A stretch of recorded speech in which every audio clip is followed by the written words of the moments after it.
أعوذ بالله من الشيطان الرجيم بسم الله الرحمن الرحيم الحمد لله رب العالمين والصلاة والسلام على أشرف الأنبياء والمرسلين سيدنا محمد وعلى آله وصحبه أجمعين قال رب اشرح لي صدري ويسر لي أمري واحلل عقدة من لساني يفقهوا قولي اللهم يسر ولا تعسر اللهم يسر ولا تعسر Allahumma yassir wa la tu'assir. Tuan-tuan yang dimuliakan sekalian, Assalamualaikum warahmatullahi ta'ala wabarakatuh. Alhamdulillah, segala panjat dan syukur kita berikan kehadrat Allah Subhanahu wa ta'ala yang masih lagi memberikan kita limpahan kurnianya untuk berada di dalam bulan Ramadan yang mulia ini. Semoga kita mendapatkan meraih manfaat pada hari-hari yang akan datang insya-Allah. Baiklah tuan-tuan, teman-teman, jemaah yang dimuliakan sekalian, kita akan mulakan pengajian kita, perkongsian kita pada hari ini dengan Al-Fatihah. Ila hadratin Nabiyil Mustafa Sayyidina Rasulillah sallallahu alaihi wasallam. Al-Fatihah. A'udzu billahi minasy syaithanir rajim. Bismillahirrahmanirrahim. Alhamdulillahi rabbil alamin. الرحمن الرحيم مالك يوم الدين إياك نعبد وإياك نستعين اهدنا الصراط المستقيم صراط الذين أنعمت عليهم غير المغضوب عليهم ولا الضالين آمين. InsyaAllah tuan-tuan yang dimuliakan sekalian, pada hari ini, pada hari yang ke-11 bulan Ramadan ataupun hari yang ke-11 di dalam bulan Ramadan, yang mana pada malam ni kita akan bertemu dengan malam yang ke-12. Jadi disebabkan itu kita akan membincangkan tentang juzuk yang ke-12 pada hari ini insya-Allah. Sedikit ringkasan, sedikit pengertian, penghayatan daripada juzuk 12 insya-Allah. Kepada tuan-tuan yang baru sahaja berkongsi atau baru sahaja berjumpa pada hari ini, sama-samalah kita cari juzuk yang ke-12 di dalam Al-Quran Rasam Usmani. Macam mana tuan-tuan kita nak dapatkan juzuk yang ke-12 ataupun macam mana kita nak tahu muka surat yang ada pada juzuk yang ke-12? Formula dia saya ulang lagi sekali, ialah kita nak cari juzuk apa? Tolak 1, minus 1 dulu. Jadi 12 tolak 1. Bila 12 tolak 1, jawapan dia 11. Minus 1. Lepas tu times dengan 20. Jadi 11 lah. 11 times 20. 11 times 20 ni akan mendapatkan 220. Okay. 220 lepas tu kita plus 2. Okay. Jadi kita minus 1 times 20 plus 2. Maka kita akan dapat muka surat juzuk yang kita nak tahu tersebut. Okay. Macam sekarang ni kita nak tahu muka surat juzuk yang ke-12. Maka lepas dah go through formula tersebut, kita akan bertemu dengan muka surat 222. Jadi bila kita buka muka surat 222 Rasam Usmani, kita akan berjumpa dengan juzuk yang ke-12. Tuan-tuan yang dimuliakan sekalian, insya-Allah pada hari ini bila kita nak bincangkan tentang juzuk yang ke-12, kita nak tahu juga surah apa yang ada pada juzuk yang ke-12. Di dalam juzuk yang ke-12 ada dua surah utama. Surah yang pertama dinamakan surah Hud. Surah yang kedua dinamakan surah Yusuf.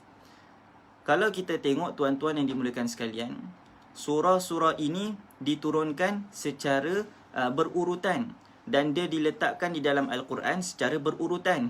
Ini sebenarnya adalah satu perkara yang luar biasa. Kenapa saya kata luar biasa tuan-tuan?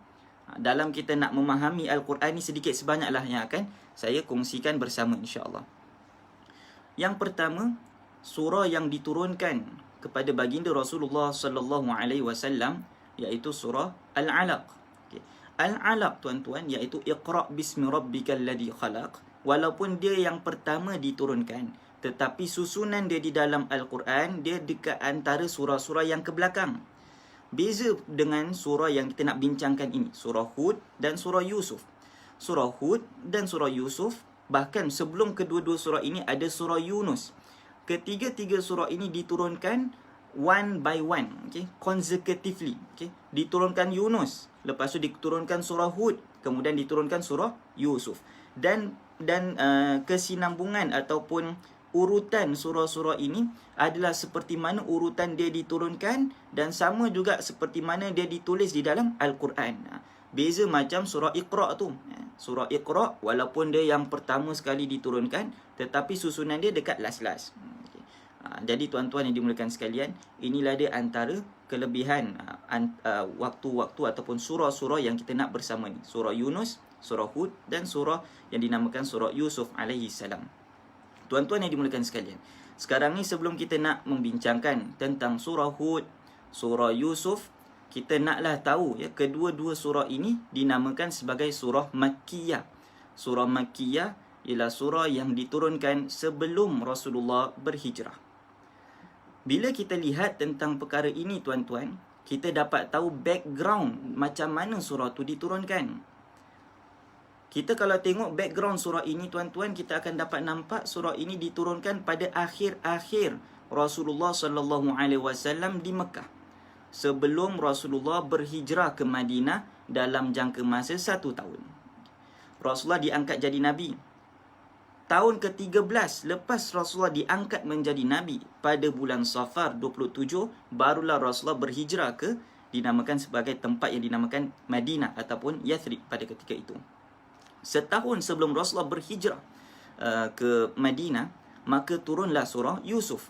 Sebelum turunnya surah Yusuf, turunlah surah Hud. Sebelum turun surah Hud, turunlah surah Yunus alaihi wassalam. Tuan-tuan yang dimuliakan sekalian, bila kita dah tahu dah tentang pertama sekali background surah ini, kita dapat tahu keadaan-keadaan yang membuatkan baginda Rasulullah sallallahu alaihi wasallam mendapatkan semangat dalam berhadapan dengan isu-isu pada ketika itu. Background dia, bila kita tahu Rasulullah turun ayat Al-Quran ini pada akhir-akhir fasa Rasulullah dekat Mekah, itu bermakna Rasulullah dah melalui fasa Isra' Mi'raj. Itu bermakna Rasulullah setelah melalui fasa Amul Huzni, tahun sedih. Okay. Maknanya berlakunya kematian pakcik baginda Rasulullah yang bernama Abu Talib, dan berlakunya kewafatan Sayyidatina Khadijah, isteri tercinta baginda Rasulullah sallallahu alaihi wasallam. Dan pada ketika itu tuan-tuan yang dimuliakan sekalian, keadaan orang-orang musyrikin semakin mengancam baginda Rasulullah. Bahkan mereka mengugut nak bunuh baginda Rasulullah. Tak ada orang yang dapat menahan, dan tak ada orang political figure yang dapat menolong baginda Rasulullah pada ketika itu. Maka keadaan Rasulullah dah semakin berat dalam berdakwah. Ditambahnya lagi, pengikut-pengikut Rasulullah ditangkap dan diazab, dan siapa sahaja yang cakap tentang Islam akan ditangkap. Bahkan juga pada ketika itu, orang-orang yang luar daripada Mekah pun diberikan bentuk-bentuk yang buruk tentang agama Islam.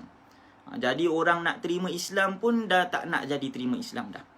Di sini tuan-tuan yang dimuliakan sekalian, dalam keadaan jiwa Rasulullah yang tengah sakit, jiwa Rasulullah yang penuh dengan derita pada waktu tu, orang meletakkan seakan-akan meletakkan garam dekat luka yang baru sahaja basah, baru sahaja kehilangan orang tercinta, ditambah lagi kesusahan-kesusahan yang datang daripada orang-orang kufar Quraisy pada ketika itu. Maka baginda Rasulullah dalam keadaan yang tak tahu mana nak pergi lagi. Okay? Dekat Mekah dah tak dapat pergi mana-mana. Nak keluar dari Mekah, pergi Taif pun kena halau juga. Nak pergi dekat tempat mana lagi? Pada ketika itulah turunlah surah-surah ini tuan-tuan yang dimuliakan sekalian. Sebab itu kalau kita tengok surah Hud alaihi salam yang diturunkan kepada baginda Rasulullah sallallahu alaihi wasallam, disebabkan background yang kita tahu ini tuan-tuan, sampaikan Sayyidina Abu Bakar, Sayyidina Abu Bakar, teman baginda Rasulullah, tengok Rasulullah dah beruban. Maka Sayyidina Abu Bakar pun berkata, "Ya Rasulullah, laqad shibta." Wahai Rasulullah, engkau dah beruban. Okay, Rasulullah pun berkata apa? "Syayyabatni Hudun wa akhawatuha bil qari'ah." Sesungguhnya aku dah baca surah Hud dan juga teman-teman surah Hud ataupun surah-surah yang sama seperti surah Hud. Kita tengok dekat dalam hadis riwayat Imam At-Tirmidzi di dalam kitab At-Tafsir. Hadis daripada Ibnu Abbas radhiyallahu anhu, anna Abu Bakrin qala ya Rasulullah laqad shibta. Rasulullah pun bersabda, memang aku dah beruban dah.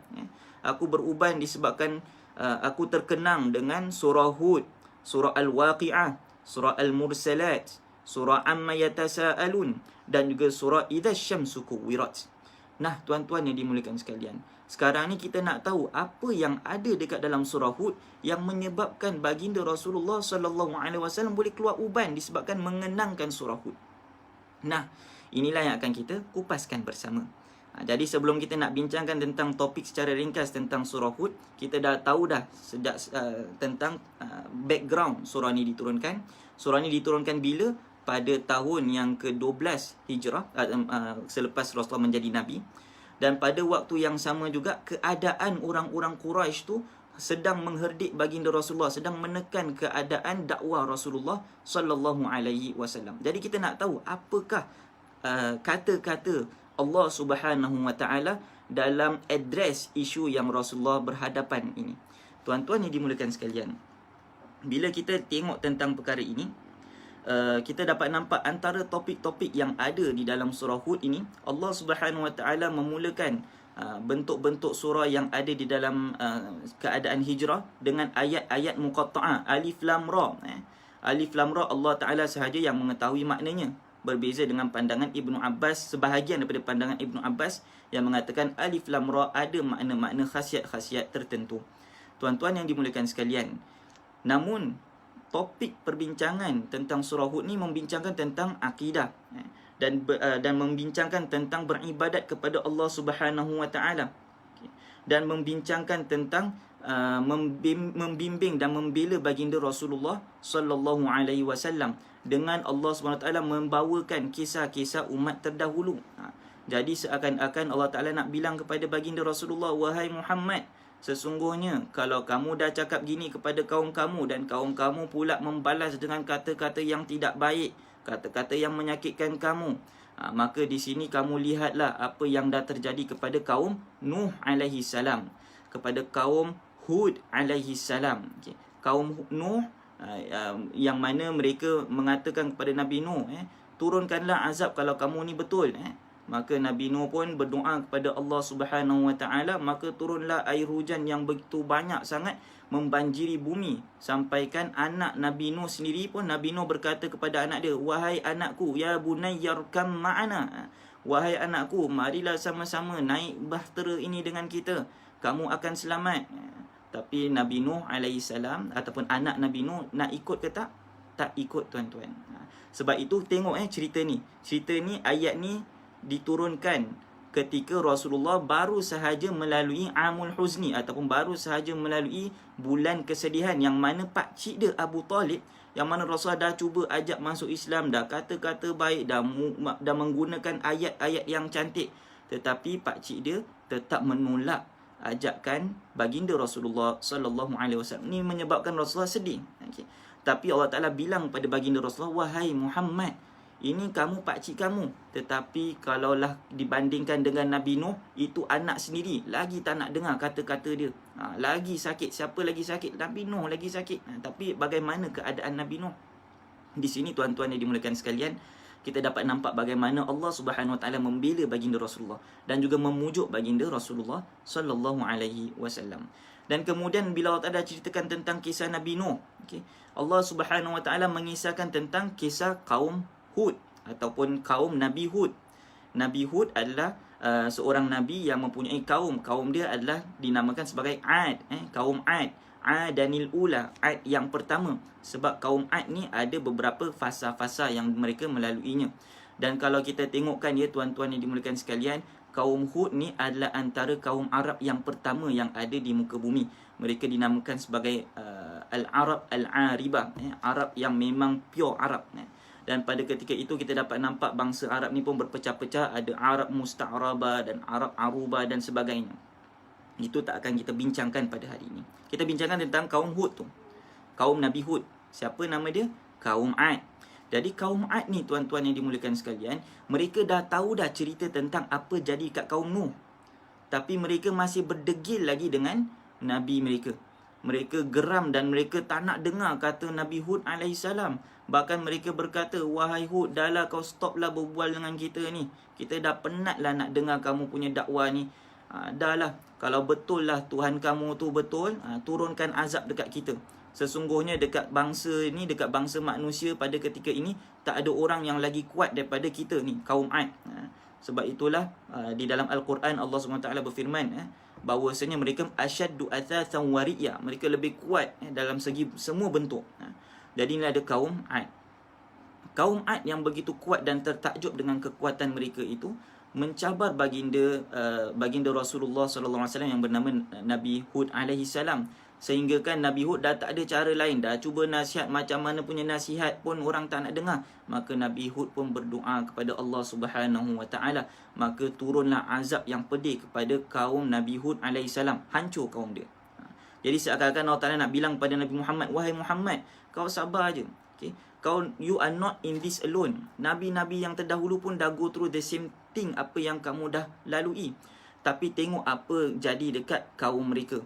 Tengok kaum Nuh, ada lagi tak? Dah tak ada, dah lenyap, dah hancur dah. Kenapa? Kerana mereka degil tak nak dengar baginda Rasulullah sallallahu alaihi wasallam ataupun Nabi Nuh alaihi salam. Tengok pada kaum Hud yang bernama kaum Ad tu. Kaum Ad ni pun ada lagi tak? Dah tak ada, dah hancur dah. Kenapa? Sebab mereka degil dan mereka ni mencabar Rasulullah pada ketika itu. Iaitu Rasulullah siapa pada waktu tu? Pesuruh Allah Ta'ala, iaitu Nabi Hud alaihi salam. Apa jadi dekat kaum mereka?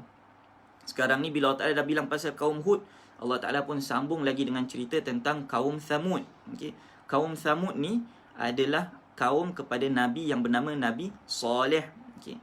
Kalaulah kaum Ad tadi dia takjub dengan kekuatan diri mereka sendiri, kaum Thamud tertakjub ataupun mereka tertipu dengan kelebihan kemahiran yang ada pada diri mereka. Mereka dapat, yang mana Allah Ta'ala berfirman di dalam Al-Quran, yanhituna minal jibali buyutan aminin. Mereka dapat memahat rumah daripada tangan mereka sendiri dekat tempat gunung ganang yang begitu hebat. Gunung ganang tu mereka gunakan tapak tangan mereka je untuk buat lubang dan mereka dapat duduk dekat dalam gunung tersebut. Inilah dia antara kemahiran yang ada pada kaum Thamud. Dan mereka tertakjub dan tertipu dengan kaum tersebut, sehingga kan mereka berkata kepada Nabi Saleh alaihi salam bahawasanya engkau wahai Saleh, kalaulah betul kamu apa yang kamu janjikan, apa yang kamu katakan akan turun azab pada kami, datangkanlah. Maka kata-kata itu pun dah dikatakan dan disebutkan oleh orang-orang Quraisy pada waktu tu, sehingga kan turunlah azab Allah Subhanahu wa taala kepada kaum yang dinamakan sebagai kaum Thamud ini. Jadi kalau perkara ini dah jadi kat kaum Thamud, dah jadi pada kaum Hud, dah jadi pada kaum Nuh, tak bermakna benda ini tak akan terjadi kepada engkau wahai Muhammad sallallahu alaihi wasallam. Dan lepas Allah Ta'ala dah ceritakan tentang kaum Thamud, Allah Ta'ala pun ceritakan tentang kaum yang dinamakan sebagai kaum apa tuan-tuan, yang datang lepas kaum Thamud, yang dikenali juga sebagai kaum Syuaib. Jadi dekat sini tuan-tuan yang dimuliakan sekalian, ataupun sebelum cakap pasal kaum Thamud ni, Allah Ta'ala bilang tentang kaum Nabi Ibrahim AS. Okay. Bagaimana Allah SWT berikan berita gembira kepada Nabi Ibrahim AS.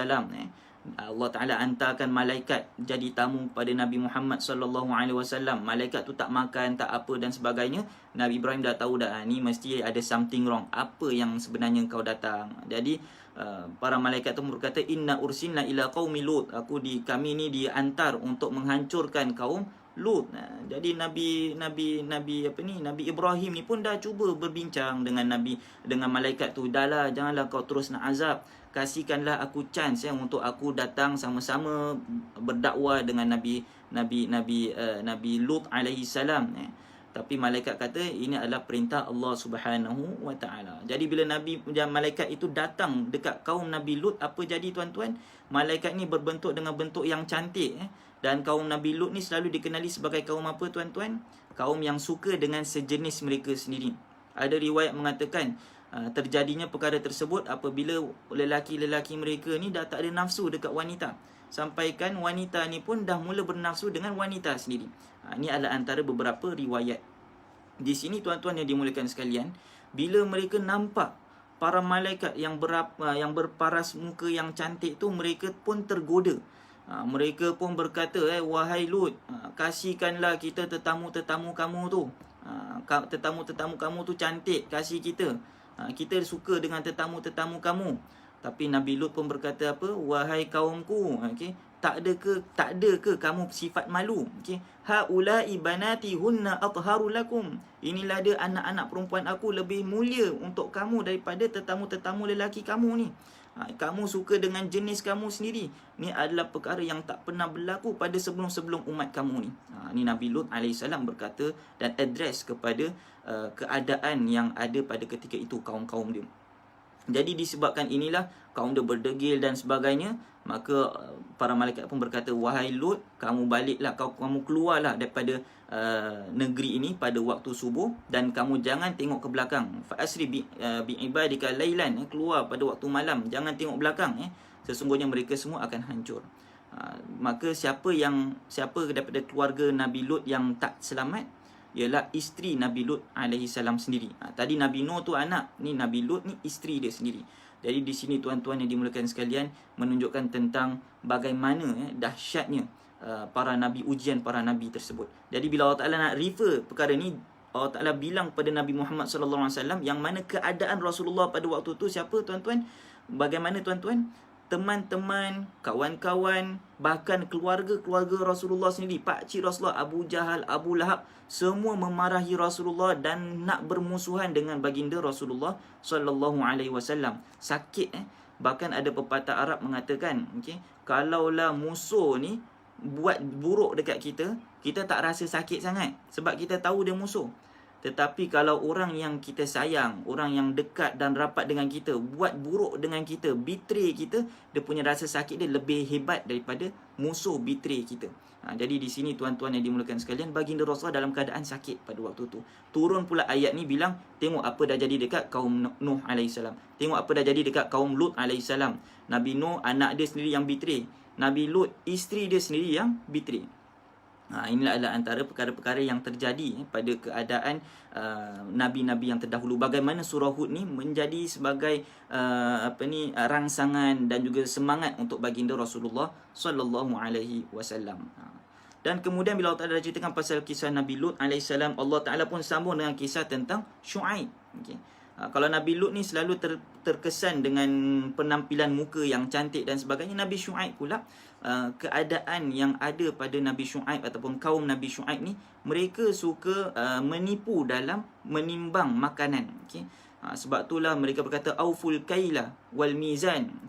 Penuhkanlah dan tepatilah timbangan tersebut. Timbangan tu sepatutnya 1 kilo $10 katakan. Barang tu baru sahaja 700 gram, dia dah cakap ni dah 1 kilo. Seakan-akan dia tipu dalam perniagaan. Jadi mereka tertipu dengan harta dan wang. Inilah dia yang menyebabkan mereka tak nak dengar kata Nabi Syuaib AS.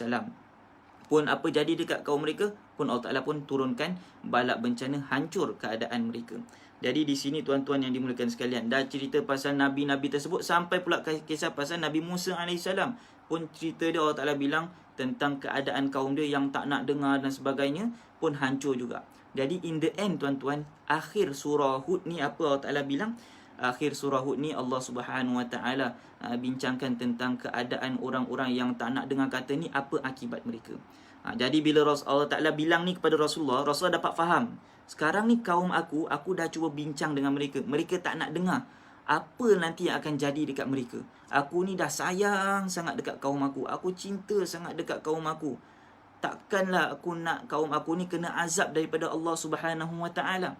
Seperti mana yang telah dikenakan oleh kaum Hud, kaum Ad, kaum dan sebagainya. Inilah yang membuatkan baginda Rasulullah SAW keluar uban mengenangkan kisah-kisah ini. Jadi tuan-tuan yang dimuliakan sekalian, sebab itulah akhir daripada surah Hud ni Allah Subhanahu Wa Ta'ala berfirman apa? Allah Subhanahu Wa Ta'ala berfirman, "Wantaziru inna muntazirun." Hendaklah mereka tunggu, nantikanlah turunnya azab Allah Subhanahu Wa Ta'ala. Sesungguhnya kami pun sedang menantikan datangnya azab tersebut. Jadi di sini tuan-tuan yang dimuliakan sekalian, keadaan kisah Nabi Hud alaihissalam ataupun kisah surah Nabi Hud alaihissalam ni sebagai satu penggugah semangat menguatkan iman baginda Rasulullah, menguatkan iman para sahabat supaya tak termakan dalam keadaan mereka susah ni, tak termakan dengan fitnah-fitnah yang dikeluarkan oleh kaum-kaum Quraisy pada ketika itu. Dan pada waktu yang sama juga ayat ini sebagai penggugah semangat dengan melihat kepada kisah-kisah Nabi-Nabi yang terdahulu. Di sini tuan-tuan, ini ada ringkasan daripada surah Hud alaihi salam. Jadi kalau kita tengok surah Hud ni adalah antara surah yang the only surah yang bincangkan tentang bahtera Nabi Nuh dengan secara detail. Okey. Tentang bagaimana kaum dia marah, bagaimana air bah dan sebagainya, kemudian dia stop dekat mana dan sebagainya. Ini semua detail tentang kisah Nabi Nuh alaihi salam. Tapi kenapa surah ni dinamakan sebagai surah Hud? Inilah dia jawapan dia, ya tuan-tuan. Dia tak dikatakan sebagai surah Nuh walaupun cerita tentang Nabi Nuh ni panjang. Dia ceritakan tentang surah ni, nama dia surah Hud. Pertama, memang Allah Ta'ala pilih nama tersebut. Yang kedua, hikmah dia apa tuan-tuan? Hikmah dia ialah kalau kaum Nabi Nuh, dia tak nampak orang yang depan dia ataupun kaum yang sebelum dia macam mana kena azab, dia tak nampak. Tapi kalau kaum Hud ni, dia dah nampak dah kaum Nabi Nuh dihancurkan. Dan pada waktu yang sama, walaupun dia dah nampak dah, tapi mereka tak nak tengok, mereka tak nak dengar. Mereka seakan-akan mereka ni buta dan tuli, tak nak dengar. Jadi sebabkan itulah Allah Subhanahu Wa Taala turunkan surah ni, nama dia surah Hud, sebab dia lebih mengisahkan tentang environment baginda Rasulullah pada ketika itu, yang mana keadaan orang-orang Quraisy dah nampak dah bukti Rasulullah, dah nampak dah kaum-kaum terdahulu hancur macam mana, kaum-kaum Samud hancur macam mana, tapi mereka masih lagi tak nak dengar kata. Sebab itulah dalam surah Hud juga Allah Taala ada berfirman, adakah sama orang yang a'ma wal asam, seperti orang yang as-sami', orang yang mendengar, dan orang yang melihat. La yastawiyani mathala. Sebab kalau orang ni buta atau orang ni buta, orang ni pekak, dia kalau jalan depan dia ada lubang, dia pun tak kisah juga, dia jalan, dia jatuh. Tapi kalau kita ni ada mata, ada telinga, boleh nampak lubang kat depan kita, kita tak akan pergi, kita akan tahankan diri kita. Sebab apa? Sebab kita nampak ada keburukan yang boleh berlaku kat diri kita. Ini adalah antara perkara yang mana Allah Ta'ala bilang, kalau fizikal punya realm sahaja ataupun perkara yang kita dapat nampak sahaja, kita dapat manfaat dengan kita melihat dan kita mendengar, apatah lagi kalau benda-benda yang dinamakan sebagai benda-benda akhirat. Kalau kita melihat dan kita mendengar, pastilah kita akan dapat iktibar. Inilah dia perkara yang diturunkan daripada surah Hud alaihi salam. Baiklah tuan-tuan yang dimuliakan sekalian, surah Hud ada 123 ayat. Bila Allah Ta'ala dah bilang tentang kisah Nabi Hud, Nabi Muhammad SAW dah sedih dah. Macam mana agaknya kaum aku ni? Hancur tak hancur ni? Apa binasa, apa azab pula Allah Ta'ala nak turunkan kat kaum aku ni? Aku tak nak azab ni turun kat kaum aku. Aku sayang kaum aku. Okay.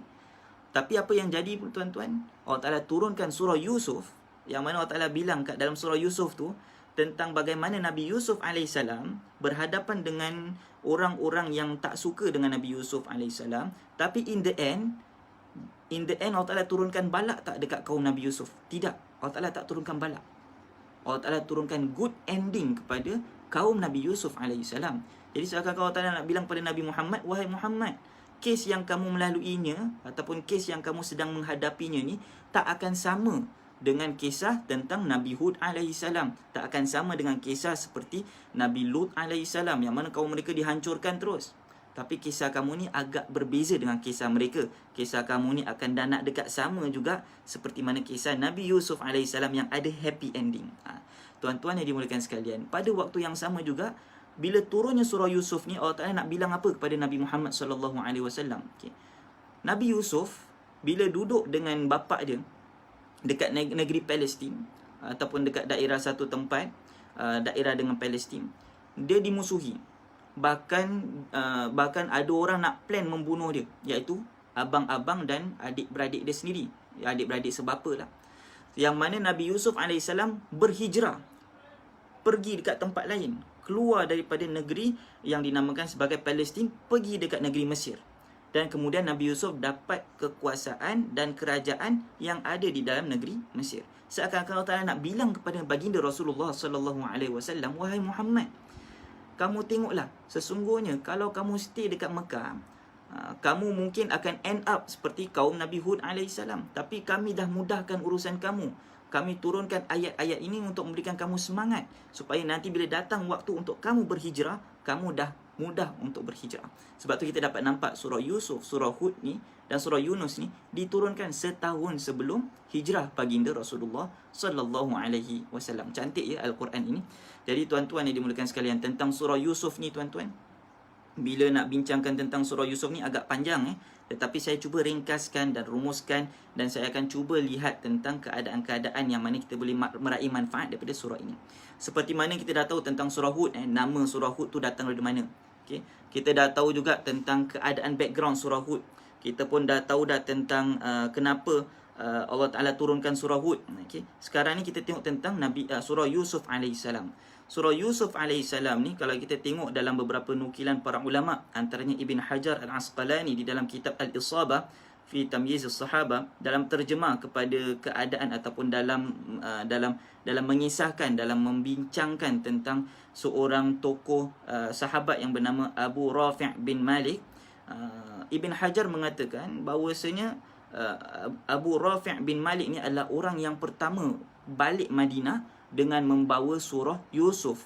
Dan Abu Rafi' bin Malik ni dia adalah antara orang yang berjumpa dengan Rasulullah dalam Bai'atul Aqabah.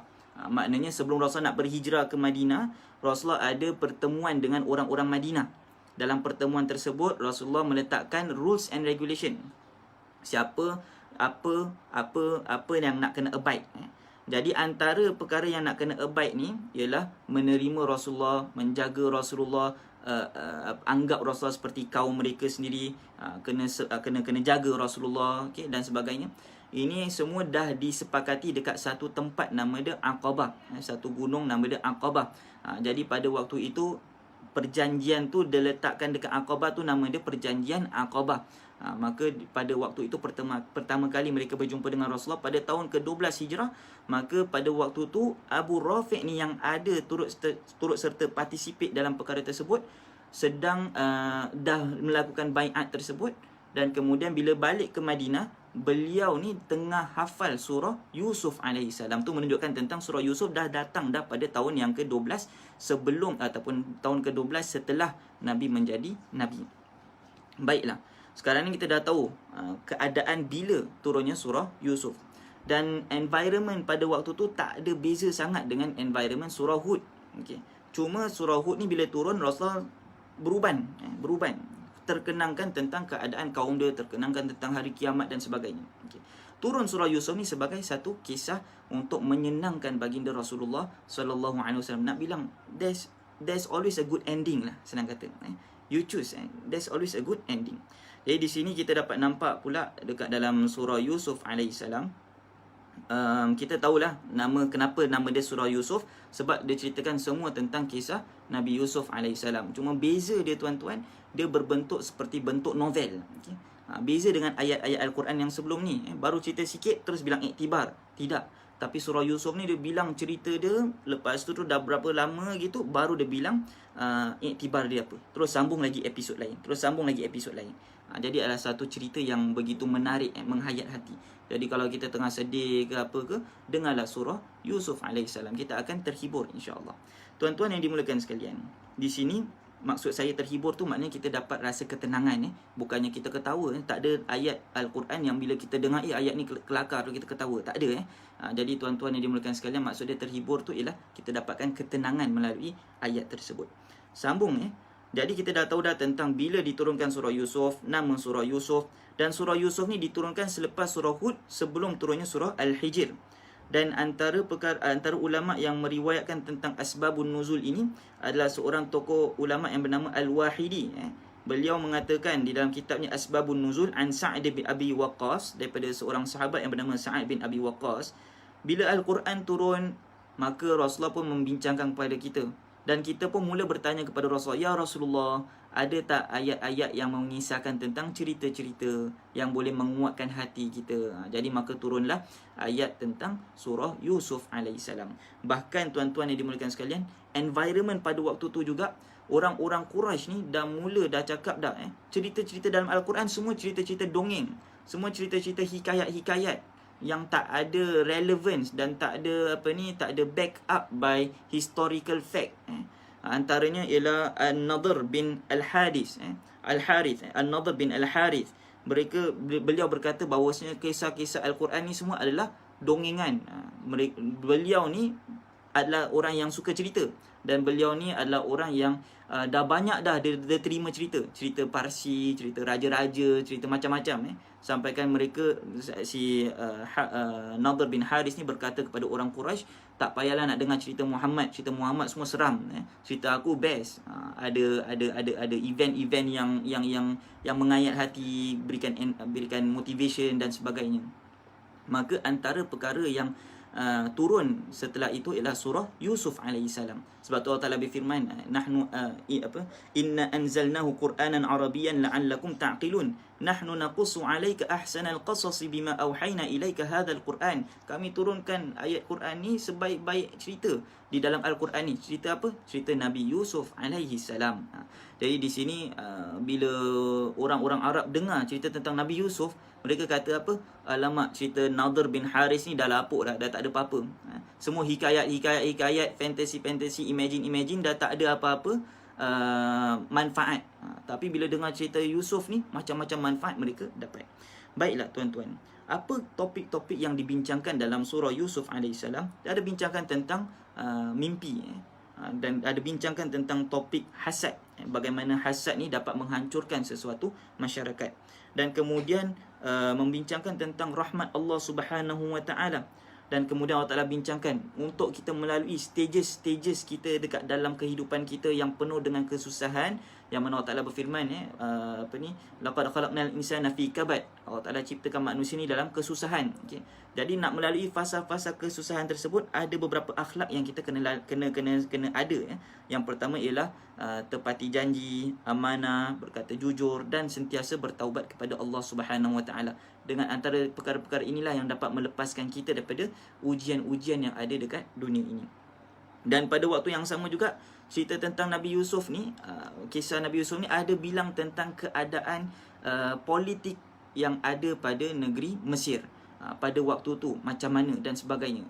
Dan kalau kita tengok kisah Nabi Yusuf ni, bila Raja Mesir, Allah Ta'ala tak cakap Fir'aun, Allah Ta'ala tak gunakan perkataan Fir'aun, Allah Ta'ala gunakan apa? Malikul Aziz, iaitu raja yang bijaksana ataupun raja yang mempunyai kuasa. Jadi di sini tuan-tuan yang dimuliakan sekalian, bila kita tengok daripada sejarah, memang rupanya ada satu fasa pada kurun yang ke-15 sebelum Masihi. Pada ketika itu ada orang-orang yang mana migrate daripada negeri Syria, daripada negeri Palestin, mereka settle dekat negeri Mesir. Bila mereka settle dekat negeri Mesir, mereka jadi governor dan kemudian mereka dapat jadi satu kerajaan yang kuat. Dan kerajaan yang kuat tu disebabkan pada waktu tu orang-orang Mesir sendiri bergaduh antara satu sama lain. Jadi bila mereka masuk negeri Mesir, mereka dapat buatkan satu kerajaan yang kuat, yang mana pada waktu tu pusat pemerintahan mereka tu dekat satu tempat nama dia Memphis. Kalau kita tengok dekat daerah Fayum, dekat tempat-tempat yang dekat Mesir sekarang ni lah. Maka pada ketika itu tuan-tuan, bangsa yang jadi ketua bukanlah orang Mesir, adalah antara orang berbangsa Arab. Jadi bila Nabi Yusuf masuk, sebab tu dah kita dapat nampak mereka terima Nabi Yusuf dengan hati yang baik. Tapi bila dinasti tersebut dah hancur, dah jatuh, kerajaan Mesir ataupun rakyat Mesir menjatuhkan dinasti tersebut, maka mereka mengeluarkan dinasti baru, dinasti Fir'aun. Pada waktu tu orang-orang governor-governor, orang-orang kerajaan yang ikut dinasti lama, mereka kena azab, mereka kena macam-macam, kena deteriorate lah dan sebagainya, sampaikan mereka ni jadi hamba sahaya. Jadi kita dapat nampak keadaan politik pada ketika itu. Ini pun adalah antara mukjizat Al-Quran yang ada di dalam surah Yusuf alaihissalam. Jadi kita dapat tahu dah tuan-tuan, sedikit sebanyak topik yang membincangkan tentang kisah Nabi Allah Yusuf alaihissalam. Topik dia ada bincangkan tentang mimpi, ada bincangkan tentang hasad, ada bincangkan tentang rahmat Allah Subhanahu wa taala sentiasa menanti dan membantu orang-orang yang baik, dan Allah Taala tidak akan mempersia-siakan ganjaran orang-orang yang buat baik. Dan kita dapat nampak juga sejarah Bani Israel, iaitu Nabi Yaqub alaihissalam ada beberapa isteri, ada mengatakan ada 4 isteri dan sebagainya, dan kemudian setiap isteri tersebut ada anak-anak. Cuma antara satu isteri yang ada adik-beradik, ataupun satu isteri yang melahirkan 2 anak yang jadi adik-beradik ni lah Nabi Yusuf dan Bunyamin. Bunyamin dan Nabi Yusuf ni adalah daripada satu ibu dan satu bapa.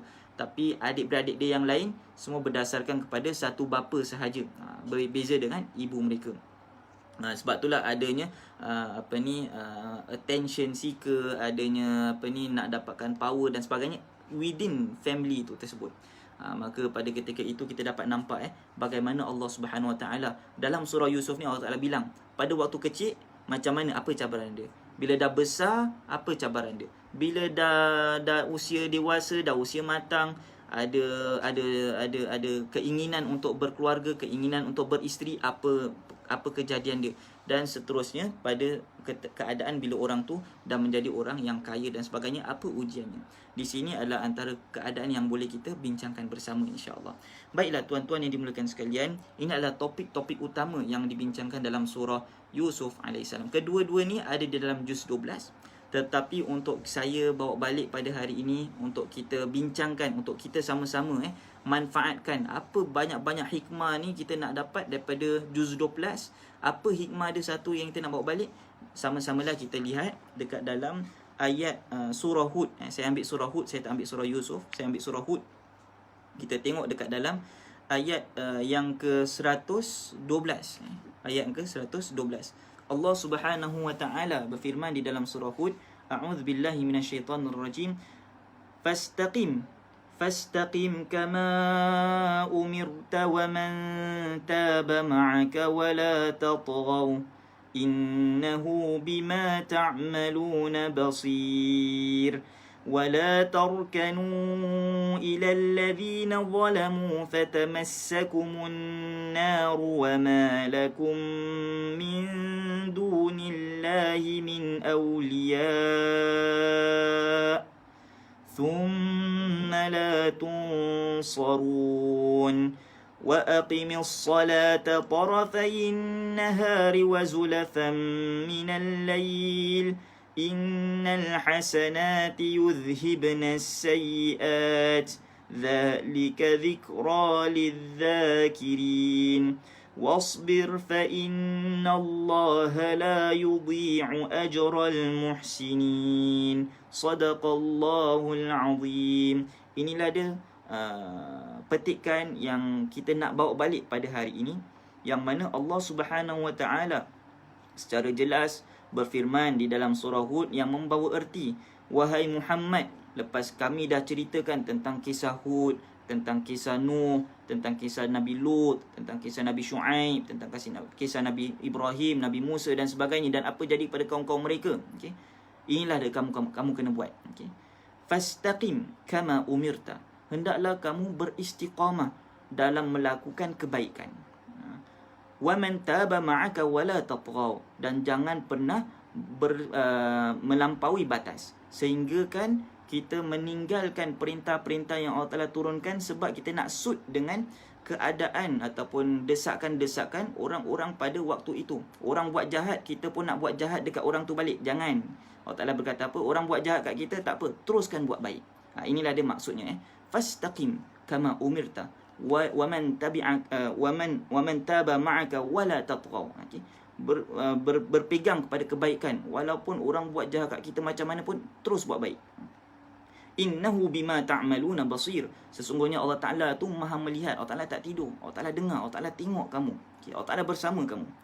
Dan Allah Taala pun sambung lagi Jadi pertama wastaqim, okey, seperti mana apa yang telah diperintahkan. Wala tatghaw, jangan balas balik dengan keburukan. Jangan transgress apa yang Allah Taala dah letakkan, sebab Allah Taala melihat. Okey. Dan kemudian ketiga, Allah Taala berfirman, wala tarkanu ila alladhina zalamu fatamassakumun nar. Okey. Pada keadaan orang dah mendesak kamu dan sebagainya, jangan sekali-kali termakan dengan ajakan orang untuk kita buat zalim kepada orang lain. Okey. Wala tarkanu ila alladhina zalamu, jangan kita ikut kepada keadaan orang-orang yang zalim. Okey. Maka apa tuan-tuan, apa akan jadi? Fatamassakumun nar, maka api neraka ni akan mendatang kepada kamu. Wama lakum min dunillahi min awliya, pada waktu tu kamu tak dapat perlindungan daripada Allah Subhanahu Wa Taala. Seakan-akan apa tuan-tuan? Allah Taala nak bilang pada kita, selagi mana kita terus buat baik, selagi mana kita tak buat jahat, selagi mana kita tak terpedaya dan tak termakan dengan dengan ajakan orang nak buat jahat dekat kita, pada ketika itu tuan-tuan, kita akan sentiasa mendapat pertolongan dan bantuan daripada Allah Subhanahu wa taala. Okey. Jadi kita sambung lagi. Wa aqimis salata tarafayn nahari wa zulafan minal lail. Okay, dalam keadaan kita terus diuji, kita terus buat baik, dalam keadaan kita bertahan, resilient dalam elak melakukan perkara-perkara yang jahat, Allah SWT bilang apa? Buatlah solat. Solat, solat, solat. Jangan lupa. Aqimis salat liduluki syamsi, ataupun aqimis salata li tarafayn nahar wa zulafan minal lail. Solatlah pada waktu pagi, solatlah pada waktu malam. Okey. Yang kelima, Allah Ta'ala bilang innal hasanat yudhibna sayyiat. Sesungguhnya perkara-perkara yang baik ni akan menolakkan perkara-perkara yang buruk. Jadi kalau kita dalam keadaan kita ni diuji, mungkin kita ada keadaan susah dan sebagainya, ataupun kita pun tak tahu akan datang macam mana keadaan kita, kita terus buat baik. Okay. Dan insya-Allah Allah SWT akan mudahkan jalan untuk kita. Pada waktu yang sama juga jangan lupakan solat. Sebab bila kita solat, kita dapat tahu bahawasanya kita dapat ketenangan. Okay. As-salatu nurun, solat itu adalah cahaya, memberikan ketenangan. Okay. Dan pada waktu yang sama juga kita dapat tahu bila kita buat baik ni, kita tak kosong-kosong. Okay. Kita buat baik kerana Allah Ta'ala, dan Allah Subhanahu Wa Ta'ala berkata apa? Kebaikan ni akan menolakkan keburukan. Jadi kalau kita sedekah dekat masjid, kita sedekah dekat rumah orang-orang susah, kita sedekah makan orang-orang yang kelaparan dan sebagainya, insya-Allah keburukan tu akan ditolak daripada kita. Sebab itulah ada cerita tentang, ataupun ada riwayat athar daripada kalangan beberapa orang ulama yang mengatakan sedekah tadfa'ul bala, sedekah tu menolakkan bala dan sebagainya. Kita boleh dapat manfaat daripada ayat ini. Zalika dzikra lidzakirin, itulah dia peringatan untuk orang-orang yang ambil pengertian. Wasbir, maka bersabarlah dan teruslah bersabar. Fa innallaha la yudhi'u ajral muhsinin, dan sesungguhnya Allah Ta'ala tidak mensia-siakan ganjaran orang yang buat baik. Tengok kisah Nabi. Nabi buat baik tak? Buat baik. Tengok kisah Nabi Nuh, buat baik tak? Buat baik. Orang cakap macam-macam pun dia buat baik. Orang cakap buruk tentang dia pun dia buat baik. Nabi Hud pun sama juga. Orang cakap buruk tentang dia pun dia buat baik. Kemudian Nabi Lut, isteri dia buat jahat pun dia buat baik. Dan kemudian orang buat jahat dekat dia pun dia buat baik. Dan kemudian kita tengok tentang Nabi Shu'aib. Nabi Shu'aib, kaum dia pun sama, buat jahat dekat dia, dah cakap macam-macam dekat dia, dia pun buat baik juga. Tapi apa jadinya tuan-tuan? In the end, siapa yang prevail? In the end, orang yang buat baik ni lah yang prevail. Sebab tu kita nampak sebenarnya rahmah ni adalah lebih kuat daripada kita menunjukkan kekuatan kita. Jadi disebabkan inilah Allah Subhanahu Wa Taala untuk bilang pada kita terus buat baik, terus buat baik, terus baik-baik. Insya-Allah semoga dengan ini Allah Subhanahu Wa Taala tambahkan keimanan kita. Ingat 5 perkara yang kita bawa balik. Yang pertama, istiqamah dalam buat baik. Jangan buat jahat, ataupun jangan rasa macam nak balas kejahatan dengan kejahatan. Kemudian yang ketiga, jangan nak berkomplot buat jahat dengan orang yang jahat. Okey. Kemudian yang keempat ialah yang mana Allah Taala berkata solatlah, jangan tak solat. Okey. Dan kemudian yang kelima, sabarlah dalam apa-apa pun ujian. Moga dengan 5 perkara ini menjadi tunggak kehidupan kita untuk dalam masa-masa kita ini dan masa-masa yang akan datang. Semoga Allah Subhanahu Wa Taala terima ibadah puasa kita dan mengampunkan dosa kita. Insya-Allah kita akhiri dengan subhanakallahumma wa bihamdika nashhadu an la ilaha illa anta nastaghfiruka wa natubu ilaik. Bismillahirrahmanirrahim. Allahumma innaka afuwun tuhibbul afwa fa'fu anna. Allahumma innaka afuwun tuhibbul afwa fa'fu anna. Allahumma innaka afuwun tuhibbul afwa fa'fu anna. Wa sallallahu ala sayyidina Muhammad wa ala alihi wa sahbihi wasallam. Walhamdulillahi rabbil alamin. Sekian. Assalamualaikum warahmatullahi wabarakatuh. Saya mohon maaf atas kesilapan. Insya-Allah kita bertemu lagi di lain hari insya-Allah.